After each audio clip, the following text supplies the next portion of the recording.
రకరకాలైనటువంటి వివాదాలు, ఏదేదో మాంసపు కొట్ల దగ్గర డబ్బులు వసూలు చేస్తున్నారు దగ్గర నుంచి, ప్రతి పనికి డబ్బులు వసూలు చేస్తున్నారు దగ్గర నుంచి, తర్వాత తన సోదరుడు కోసం అని చెప్పేసి విజయ డైరీని ఏడిపించుకు తింటున్నారు అన్నటువంటి ఎలిగేషన్స్, ఇట్లాంటి వాటన్నిటి మధ్య ఒక చక్కటి నిర్మాణాత్మక బాధ్యతాయుతమైన పనిచేసి అఖిలప్రియ, ఆలగడ్డ ఎమ్మెల్యే అఖిలప్రియ, భూమా జగత్విఖ్యాత్ రెడ్డి అర్ధరాత్రి జాతీయ రహదారి మీద ట్రక్కుల్ని చేసి తెలంగాణ మీదుగా కడప జిల్లా పులివెందులకి అక్రమంగా వెళ్తున్న 400 ఆవుల్ని తరలిస్తున్న 6 ట్రక్కుల్ని చేసి పట్టుకోవడం అన్నటువంటిది ఆషామాషి కాదు.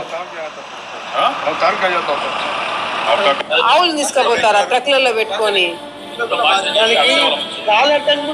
దానికి గాలాడట్లా ఒక ట్రక్ లో 80 ఉన్నాయి ఆవులు.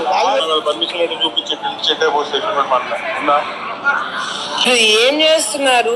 ఓడి ఏరియాలోకి వచ్చి ఏం చేద్దాం అనుకుంటున్నారు? తమాషాలు చేస్తున్నారా మీరు? అయితే ఇక్కడ తేల్చాల్సిందల్లా వీళ్ళు పట్టుకున్నారు, పోలీసులకు పంపిస్తారు. అసలు దీని మూలమేంటి, ఎక్కడికి వెళ్తున్నాయి?